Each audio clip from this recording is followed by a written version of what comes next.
Fala pessoal, aqui fala Cláudio Santana, trazendo para vocês mais um vídeo do nosso canal Florestas Secundárias. O nosso tema de hoje são 6 espécies de florestas secundárias que você deve conhecer.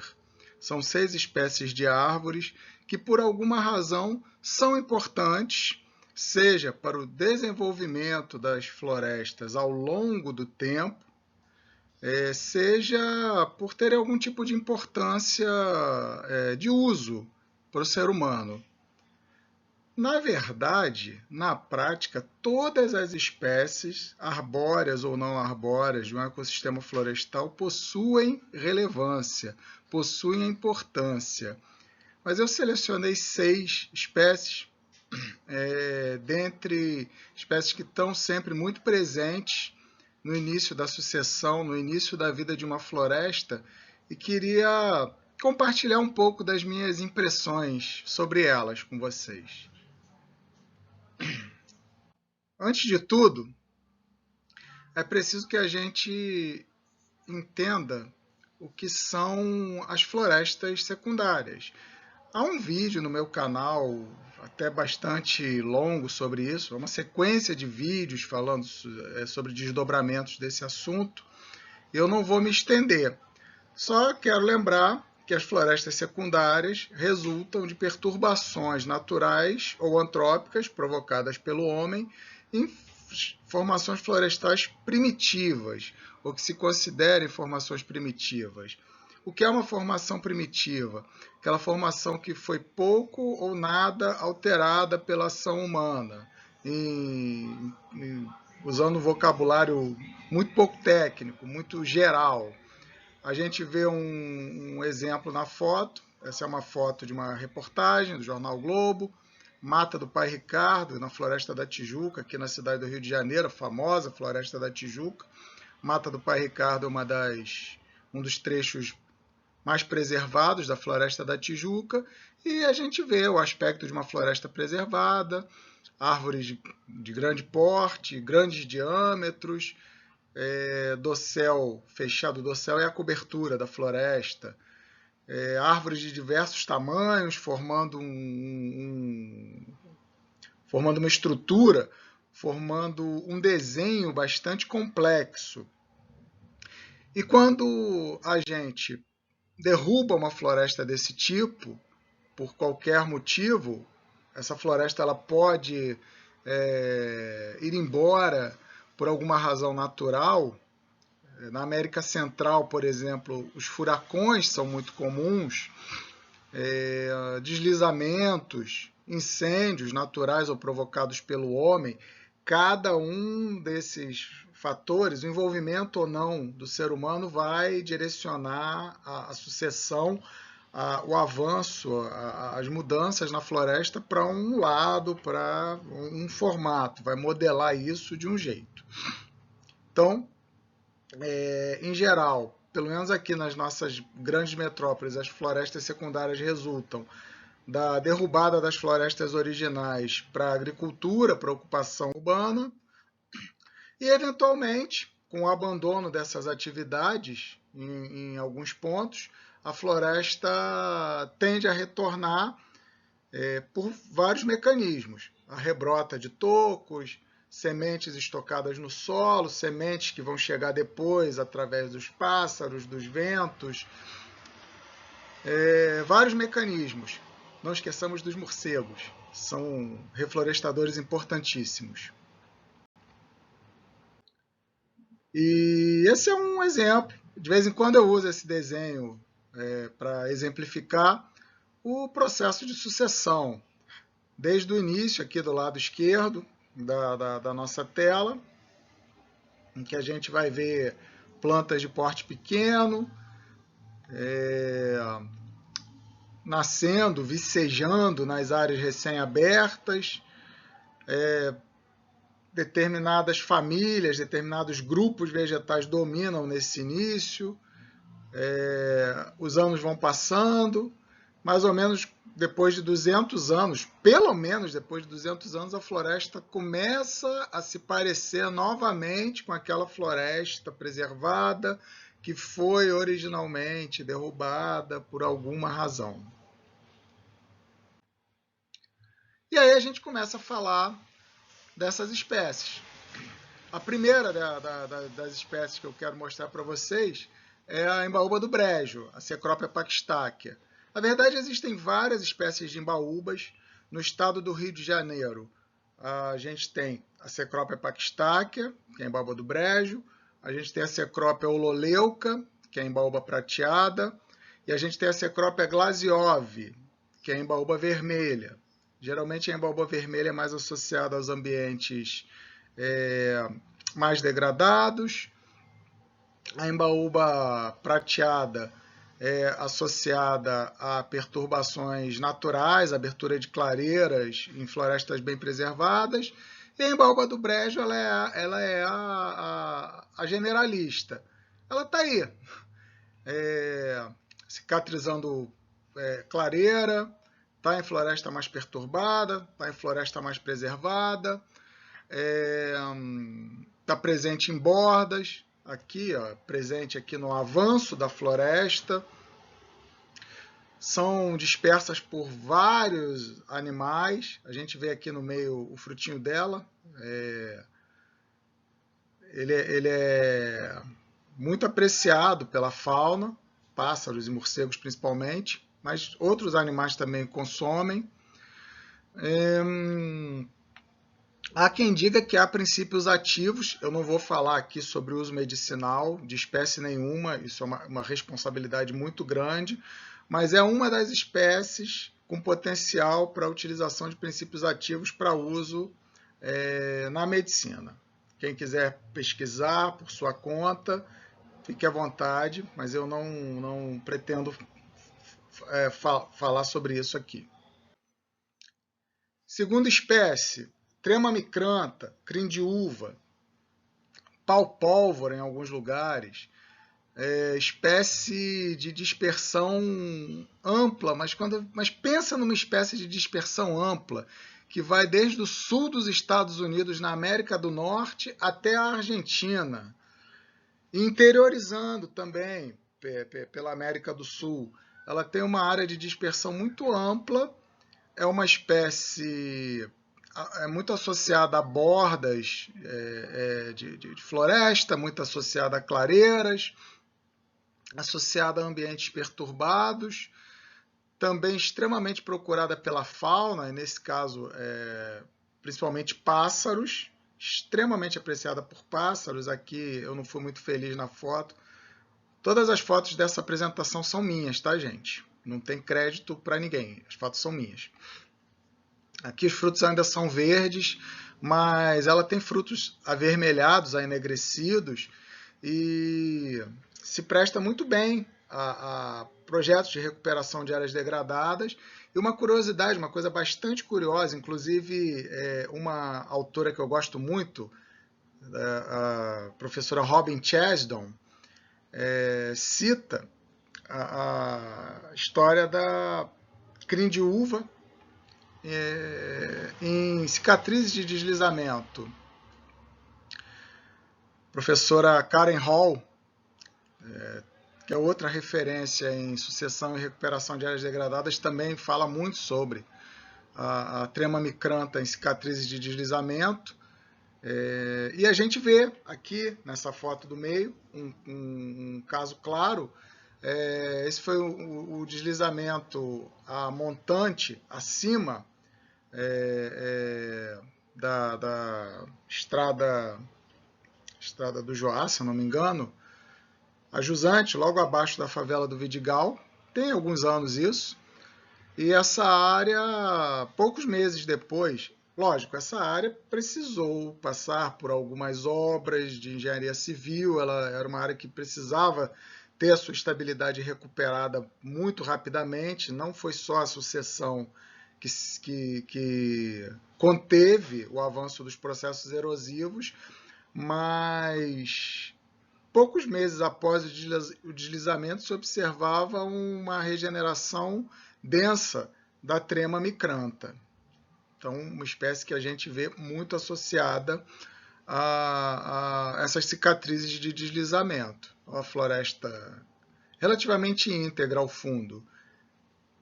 E um exemplar, é uma espécie de porte pequeno, madeira pouco resistente, mas extremamente importante no desencadeamento, né, e no prosseguimento dos processos de sucessão. Terceira espécie, leiteira, Tabernamontana fucsiaifolia. Outra espécie que é extremamente atrativa à fauna, muito atrativa para pássaros, sementes com arilo. Arilo é uma película que reveste a semente. Geralmente serve como atrativo. Arilo avermelhado, extremamente consumida por pássaros, é uma das espécies mais atrativas para pássaros. É uma espécie que também rebrota do toco, persiste após incêndios, extremamente importante também nesse reinício do processo sucessional. Ela pertence à família Apocynaceae, que é a família, por exemplo, das perobas, família de árvores de grande valor comercial, madeira resistente, porém ela é uma exceção dentro dessa família. Ela é uma espécie de crescimento bastante rápido, madeira pouco resistente, madeira mole, mas, assim como as outras espécies citadas, é extremamente importante na deflagração do processo sucessional. Aqui à esquerda a gente vê a beleza das suas pequeninas flores brancas, flores discretas, mas extremamente belas.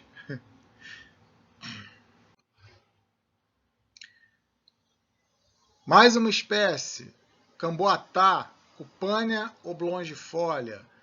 A gente, não muito tempo atrás, esteve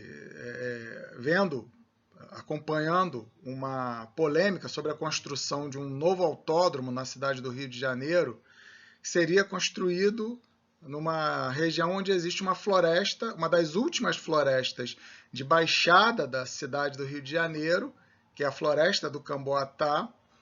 Esse local foi transformado numa área protegida no início de 2021.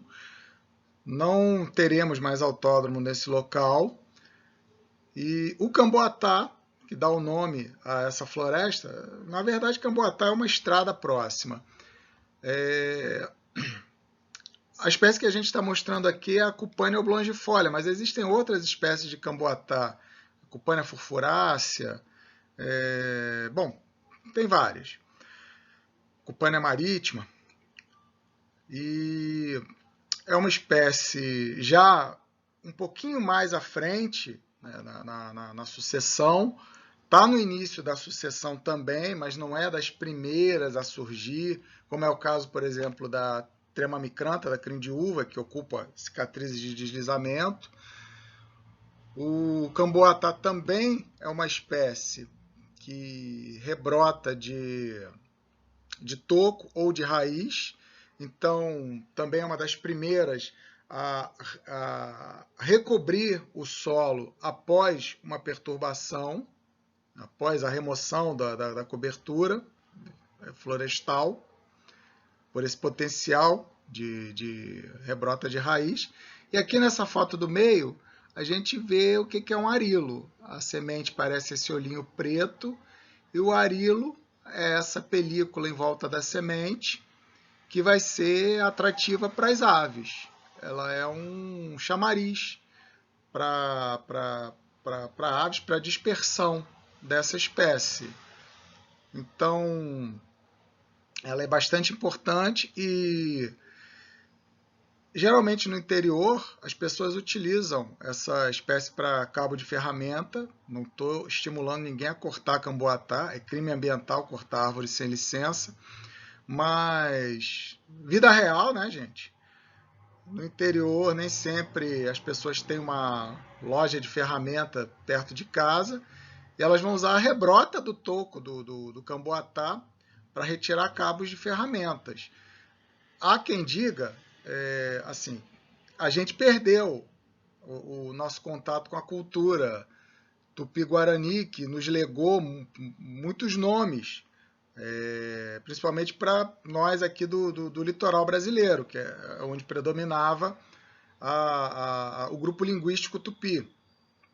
Mas há quem diga, já vi interpretações de que Camboatá viria de ramo forte, galho forte.